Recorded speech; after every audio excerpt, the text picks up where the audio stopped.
రాజు dry cleaning Sirpur Kagaz Nagar. ఇదిగోండి ఈ shirt పైన కర్రీ పడిపోయిందండి.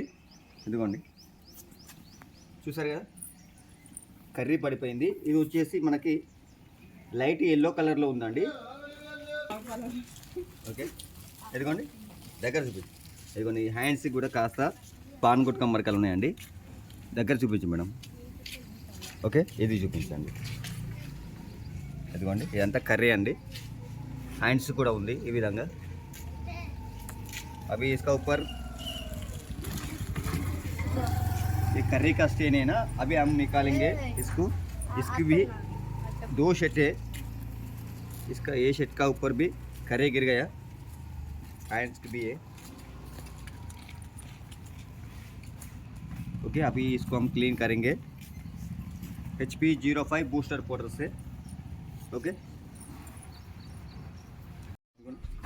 చూసారు కదా, మనం ఆల్రెడీ వీడియోలో పెట్టాము. దీన్ని మనం క్లీన్ చేద్దాము. ఈ కర్రీ స్టెయిన్స్ ఇదిగోండి. ఈ ఆయిల్ ఫస్ట్ ఎలా అండి, ఆయిల్ వెళ్ళేంత వరకు మనకి ఈ స్టెయిన్ అనేది పోదు. దీనికి వచ్చేసి ఏమేమి యూజ్ చేస్తున్నానో చెప్తాను. ఇప్పుడు మామూలుగా వాటర్ తీసుకున్నాను. ఫస్ట్ నార్మల్ వాషింగ్ చేస్తాను, ఎందుకంటే ఇందులో ఉన్న కర్రీ అంతా ఫస్ట్ బయటికి వెళ్ళిపోవాలి. ఓకే, దీనికి వచ్చేసి నేను నార్మల్ వాష్కి డస్ట్ లిఫ్టర్ వాడుతున్నాను. ఒక 10 ml.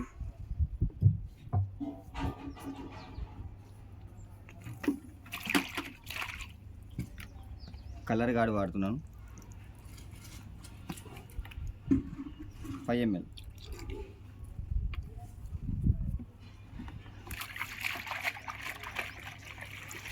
ఓకే, నార్మల్గా మనం బ్రషింగ్ చేసిన తర్వాత అప్పుడు మనం కెమికల్ అనేది ఏం వేద్దామనేది నీకు చూపిస్తాను.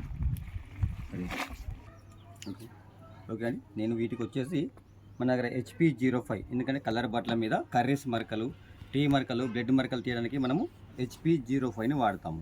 దాంతోపాటు మనం బూస్టర్ పౌడర్ కూడా వాడతామండి. ఓకే అండి, ఇది వచ్చేసి బూస్టర్ పౌడర్ అండి. చూసారు కదా, ఇది బూస్టర్ పౌడర్. నేను ఇప్పుడు వీటిని నార్మల్గా ఒక చోటు ఉంటే మాత్రం మనం చిన్న చిన్న డ్రాప్స్ ఉంటాయి కదా, మన చిన్న చిన్న బాటిల్స్ పెట్టి మనం తీస్తాం. కానీ ఇప్పుడు చాలా చోట్ల ఉంది కాబట్టి దానికి మనము వేరే పద్ధతిని మనం పాటిస్తాం. ఇప్పుడు ఈ బౌన్ తీసుకున్నానండి, ఈ మామూలుగా గిన్నె తీసుకున్నాను. ఇందులో నేను కాస్త ఒక 20 ml నేను ఇందులో పోస్తున్నానండి. ఓకే, 20 ml ఇందులో వేసేసాను. దీనిలో వచ్చేసి నేను బూస్టర్ పౌడర్ కూడా కలిపేసుకుంటున్నానండి. రెండు కూడా మిక్స్ చేసుకుంటున్నాను.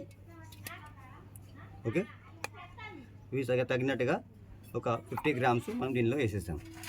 ఓకే, మామూలుగా మనము పెయింటింగ్ వేస్తామండి. ఈ పెయింటింగ్ వేసే బ్రష్ పెట్టేసి మామూలుగా దీన్ని కలిపేసుకున్నాం ఇలా.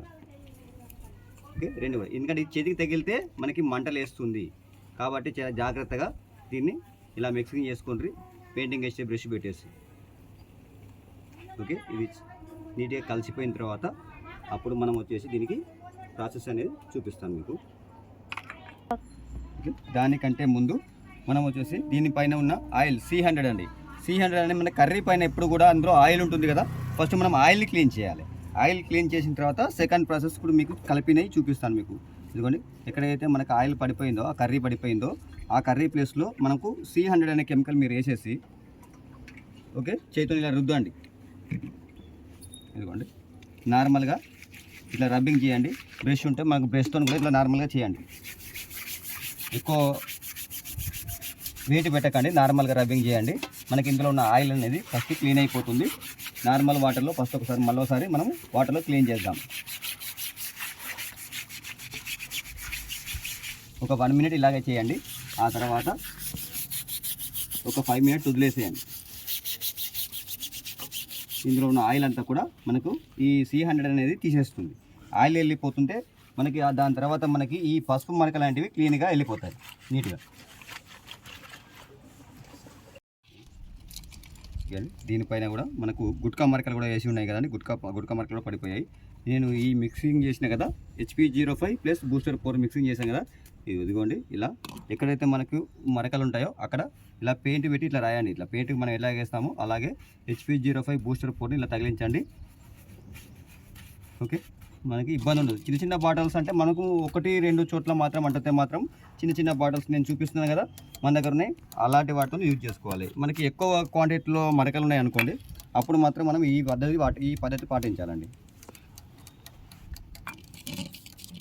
చేతికి మాత్రం తగిలించుకోకండి. చేతికి తగిలితే మాత్రం మంటలు వేస్తుంది. రోజు వాడే వారికి అయితే ఏం కాదు, కాకపోతే మీకైతే కొత్త వాళ్ళకైతే కంపల్సరీ మంటలు అయితే లేస్తాయండి. ఇది క్లీన్ అయిన తర్వాత మీకు చూపిస్తాను. ఇదిగోండి ఈ విధంగా పేస్ట్ రాయండి. ఇది చూసారు కదా, ఈ పేస్ట్ ఎలాగుందో. ఇదిగోండి పెరుగులాగా అయిపోయిందండి ఇది. దీన్ని ఈ విధంగా అప్లై చేసుకుంటాం. జస్ట్ 5 మినిట్స్, ఎక్కువ అవసరం లేదు. టైమింగ్ అనేది కూడా మీరు ఎక్కువ ఇవ్వాల్సిన పని లేదు. జస్ట్ 5 మినిట్స్లో మాత్రమే ఇది క్లీన్ అయిపోతుంది. కాకపోతే మాత్రం మీరు నీడగా పెట్టండి, దయచేసి నీడగా పెట్టండి, ఎండకైతే వేయకండి, తడిదనం అయితే ఉంచండి. క్లాత్ తడిపిన తర్వాతనే మీరు వేయండి. సెకండ్ షర్ట్ కూడా వేద్దాము. ఇదే విధంగా మనము ఈ బ్లూ కలర్ షర్ట్ పైన కూడా పడిపోయింది కదా కర్రీ, దీనికి కూడా మనం సేమ్ అదే విధంగా HP05 అనేది మనం పెయింటింగ్ వేసినట్టుగా రాసేస్తాం. ఓకే, ఇది క్లీన్ అయిన తర్వాత మీకు చూపిస్తాను ఏ విధంగా ఎంతవరకు మనకు నీట్గా అయిందనేది మీకు అర్థమవుతుంది. ఓకే, ఈ పద్ధతి చేయండి. నా దగ్గర ఎవరైతే కెమికల్స్ తీసుకున్నారో నా కస్టమర్ అందరూ కూడా ఇదే పద్ధతిని పాటించండి. ఎక్కువ పర్సెంట్ మనకు మరకలు ఉంటే ఈ పద్ధతి పాటించండి. ఇలా బ్రష్ పెట్టి రాయండి. లేదు 1-2 చోట్ల ఉంటే మాత్రం మీరు నార్మల్గా 1-2 డ్రాప్స్ వేసేసి HP05 బూస్టర్ పౌడర్ వేసేసి క్లీన్ చేసుకోండి. ఓకే అండి, షర్ట్ అయితే వాషింగ్ అయిపోయిందండి. కర్రీ పడిపోయిన షర్ట్ వాషింగ్ అయిపోయింది. మనకి హ్యాండ్స్ దగ్గర కూడా మరకలు అయితే ఏం లేవండి, క్లీన్ అయిపోయింది. ఓకే, ఇదిగోండి ఇటువైపు కూడా గుట్కా మరక ఉండే కదా, అది కూడా వెళ్ళిపోయింది. అదేవిధంగా ఈ పక్కన కూడా మనకి రెండోది ఈ షర్ట్ పైన కూడా మనకి కర్రీస్ పడిపోయాయి కదా, ఇక్కడ ఈ కర్రీ కూడా ఎక్కడ లేకుండా క్లీన్ అయిపోయిందండి. హ్యాండ్స్ చూడండి. ఓకే, కలర్ డ్యామేజ్ అయితే ఏం కాలేదండి, అస్సలకి కాలేదు. మీరు చూస్తే అర్థమవుతుంది. ఇదిగోండి. ఓకే ఓకే ఇది కూడా బ్యాక్ సైడ్. ఓకే అండి, ఈ విధంగా మీకు కలర్ బట్టల మీద కర్రీ పడిపోతే HP05 booster powder plus C100 అంటే ఆయిల్ మరకలు, ఆయిల్ ఎక్కువ ఉంటే C100 అనేది ఉపయోగించండి. మన దగ్గర కెమికల్స్ అన్నీ కూడా అవైలబుల్గా ఉంటాయి. కావాలి అంటే కింద నెంబర్ ఉంటుంది, ఫోన్ చేయండి. రాజు డ్రై క్లీనర్స్. Thank you.